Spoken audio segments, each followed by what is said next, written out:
radiografia do desastre que completou 10 meses. Mais de 250 pessoas morreram. Os peritos também calcularam o poder de destruição da onda de rejeitos. A reportagem é de Maurício Ferraz, Alain Graça Ferreira e Adriano Ferreira. Uma área imensa completamente devastada. A extensão da tragédia, 9 quilômetros.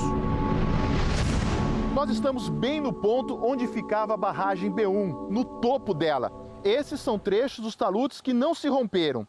Mas andando mais um pouco, dá para ter uma ideia do tamanho do estrago. Esse imenso buraco era todo preenchido com rejeitos de minério.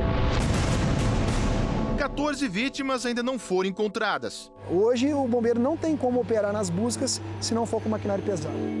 O trabalho não parou desde o dia 25 de janeiro, o dia da tragédia. A gente trabalha com efetivo de 100 homens em campo diariamente. Depois do rompimento, peritos da Polícia Federal também foram a campo investigar o desastre. E os peritos concluíram: o risco de uma falha na barragem de Brumadinho era muito alto, pelo menos 20 vezes maior que o máximo aceitável pelos critérios internacionais de segurança. A Polícia Federal elaborou 6 laudos que foram obtidos com exclusividade pelo Fantástico. Segundo os peritos, a construção começou em 1976 para receber os rejeitos de minérios. Quando o primeiro alteamento encheu, foi erguido o segundo, e assim sucessivamente. Alteamento é uma espécie de um novo degrau, construído em cima do antigo. Na barragem B1 foram 10 alteamentos. O último ficou pronto em 2013. Altura total, 86 metros. Os peritos concluíram: há várias incertezas quanto ao sistema de drenagem interna dos alteamentos iniciais. Não se sabe, por exemplo, se tinha como evitar o acúmulo de água na região do primeiro alteamento.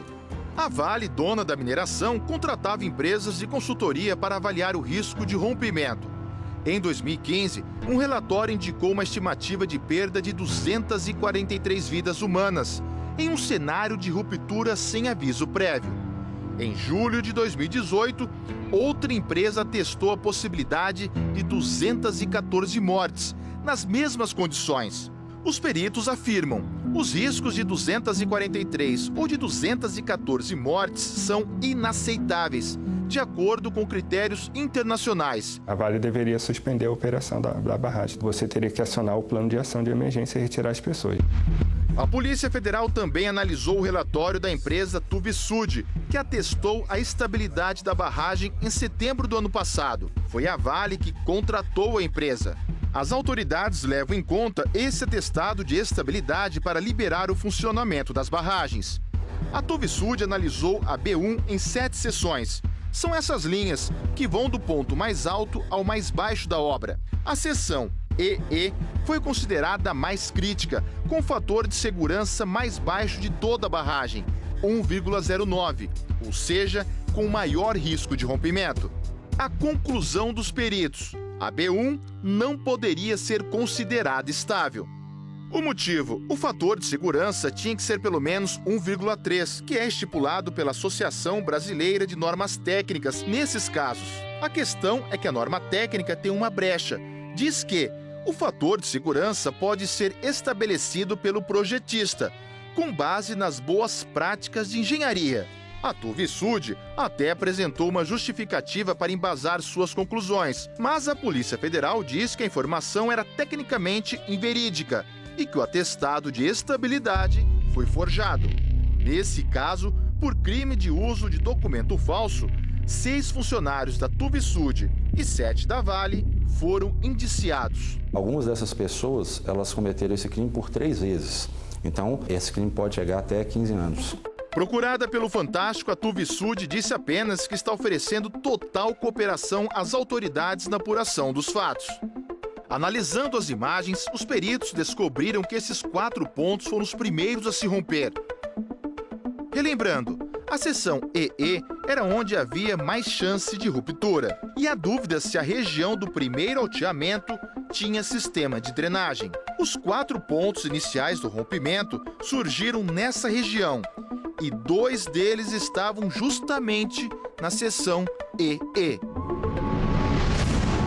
A A perícia concluiu que as empresas, tanto a Vale quanto a Tuvisud, foram omissas na questão de segurança da barragem.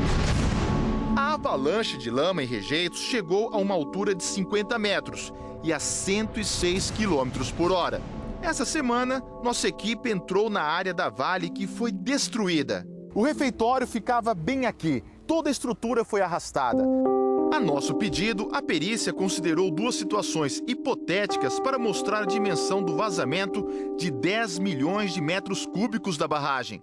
Vale do Anhangabaú, São Paulo. Os rejeitos cobririam todos os edifícios da região e a lama chegaria a 140 metros. A altura, 3 vezes maior que o prédio da prefeitura, por exemplo. Agora a Avenida Paulista, outro cartão postal da cidade. Aqui, a lama atingiria seus 3 quilômetros de extensão e subiria até 77 metros, cobrindo a grande maioria dos prédios. Para dar uma ideia do poder de destruição do mar de lama, a Polícia Federal calculou o chamado risco hidrodinâmico, que leva em conta duas variáveis: velocidade e altura. Existe uma escala. Catástrofe nível 7 derruba prédios. A tragédia de Brumadinho foi muito além disso. Alcançou, perto da barragem, o impressionante nível 900 de destruição. Essa onda de rejeitos não veio sozinha, ela foi incorporando restos de imóveis, troncos de árvores, veículos e tudo isso também foi colidindo com pessoas. Corpos estavam fragmentados em mais de 10 pedaços, separados uma área maior do que 6 quilômetros. 256 corpos já foram identificados, um deles na quarta-feira passada, o dia 300 das buscas em Brumadinho. Das 14 vítimas ainda não localizadas, 13 trabalhavam na Vale. Toda semana, os bombeiros explicam como estão as buscas para os parentes das vítimas. Natália é irmã de Lecilda de Oliveira, funcionária da mineradora havia 30 anos. A gente sabe que elas estão mortas, mas assim, a gente não vivenciou o luto, então a ferida aberta. Fabiana é irmã de Juliana Rezende, mãe de gêmeos e que trabalhava na Vale havia 11 anos. A gente tem esperança que vai ter um encontro, independente se seja um corpo inteiro ou se seja um pedaço, né? Ao Fantástico, a Vale disse que o fator de segurança foi calculado e atestado por auditoria internacional e que 4 meses antes da ruptura, os maiores especialistas em geotecnia do mundo realizaram uma inspeção na barragem, que foi reconhecida como bem cuidada e em processo de melhoria. A Vale disse também que diversos órgãos públicos estiveram no local antes da ruptura para a realização de vistorias. O Ministério Público de Minas pretende concluir as investigações até o mês que vem e definir quem deve responder pelas mortes. Já para os bombeiros, o trabalho só termina quando a última vítima for identificada. Não existe opção a não ser continuar, né? Desistir não é uma opção para a gente.